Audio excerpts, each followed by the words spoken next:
बिस्मिल्लाहिर्रहमानिर्रहीम। अस्सलाम वालेकुम जी। खुशआमदीद दोस्तों, मैं हूं आपका अपना भाई ज़ैद हसन और आप देख रहे हैं मेरा यूट्यूब चैनल ज़ैद चांडियो व्लॉग।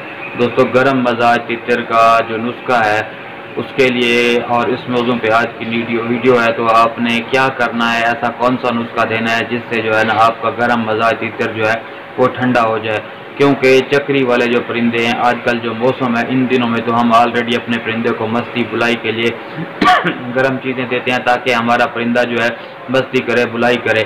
लेकिन कुछ परिंदे इतना ज़्यादा गर्म हो जाते हैं कि वो हलक मारना शुरू करते हैं, पिंजरों में अपने पाँव मारना शुरू कर देते हैं, पिंजरे की छत में नोकबाजी करना शुरू कर देते हैं, जो परिंदे को बिल्कुल नुकसानदाह होता है, जिससे परिंदा बोलना बिल्कुल छोड़ देता है, ज़्यादा ही मस्ती करने लग जाता है। ठीक है, ये परिंदे के लिए बहुत नुकसानदाह होता है। ठीक है, और मालिक का जो शौक होता है, क्योंकि वो पूरा सर्दियों में उसको तैयार करता है, लेकिन इन दिनों में आके परिंदा जो है बिगड़ जाता है। तो इस सूरत में क्या करना चाहिए? बहुत ही आसान नुस्खा है, आपने उस पर अमल करना है।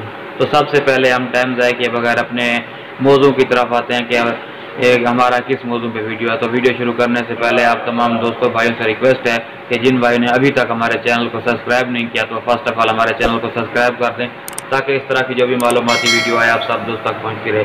दोस्तों, ये वाला नुस्खा बहुत ही कारआमद मुफीद नुस्खा, इस पर 100% वर्क करने वाला, काम करने वाला नुस्खा है। आप इस पर आंखें बंद करके यकीन कर सकते हैं। ठीक है, सबसे पहले आपने क्या करना है, आपने ले लेने हैं चुटकी भर सौंफ जो होते हैं। ठीक है, चुटकी भर सौंफ लेने के बाद आपने क्या कर लेना है, जो सब्ज इलायची होती है, छोटी इलायची, उसके 3-4 बीज ले लें, 3 बीज ले लें अंदर वाले।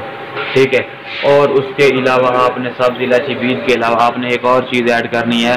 और क्या आपने इस्तेमाल करना है, मिश्री जो होती है, मिश्री सफ़ेद रंग की होती है, हम तो अपनी ज़बान में मिश्री कहते हैं, वो वाली आप ले लें, एक बड़े बिदाम जितनी। इन तीनों चीज़ों को ना आप क्या करें, किसी मिट्टी का कोई बर्तन ले लें। ठीक है, मिट्टी के बर्तन में ना आपने इनको 1.5 कुप्पी या 2 कुप्पी जितना पानी डाल के रख देना है। 2 कुप्पी, जब परिंदे की जो कुप्पी होती है ना पिंजरे में लगी हुई, वो वाली 2 कुप्पियाँ पानी की आप उसमें डाल के उसको ना, उसको मिट्टी के बर्तन को सारी रात बाहर किसी सायेदार जगह से, यानी कि कमरे वगैरह में नहीं रखना, बाहर रखना है। ठीक है, सारी रात रखने के बाद जब आप उठें सुबह 9-10 बजे, आपने क्या करना है कि आपने ना उसको ऊपर कपड़ा रख के उसको छान लेना है, ताकि उसके अंदर जो बीज हैं, वो सौंफ वगैरह है या जो है वो सारा कुछ निकल जाए, पानी बिल्कुल साफ़ हो जाए। और आपने क्या करना है, अपने परिंदे को क्या करना है, 10 या 5-10 मिनट के लिए धूप पे रखना है। ऐसे आप पानी देंगे, आपका परिंदा हस्बे ज़रूरत जितनी उसको होगी प्यास उतना पिएगा।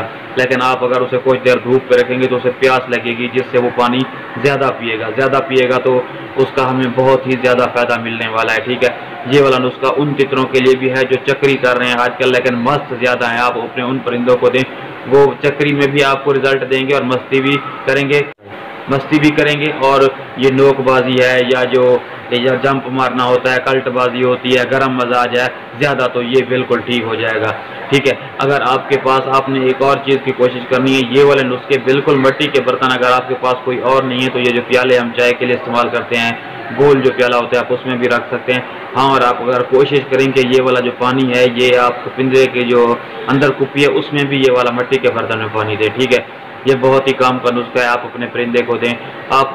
एक बार देंगे तो आपको अंदाज़ा पता चल जाएगा कि आपका परिंदे में कितनी तब्दीली है। अगर ज़्यादा गर्म है तो आप 2 दफ़ा दे दें, अगर 1 दफ़ा दिया कुछ रिजल्ट मिला है, आपका परिंदा नॉर्मल हो गया, तो आप उसे ज़्यादा ना दें, ताकि वो बिल्कुल मस्ती ही ना छोड़ जाए। ठीक है, बहुत ही काम का नुस्खा है, ये चक्री वाले परिंदे को भी आप दे सकते हैं। अपनी दुआओं में याद रखिएगा और हमारे चैनल को भी ज़रूर सब्सक्राइब कर दिएगा, क्योंकि मैं इस तरह की मालूमाती वीडियो आप दोस्तों के लिए लेके आता हूँ। अपनी दुआओं में याद रखिएगा। वस्सलाम।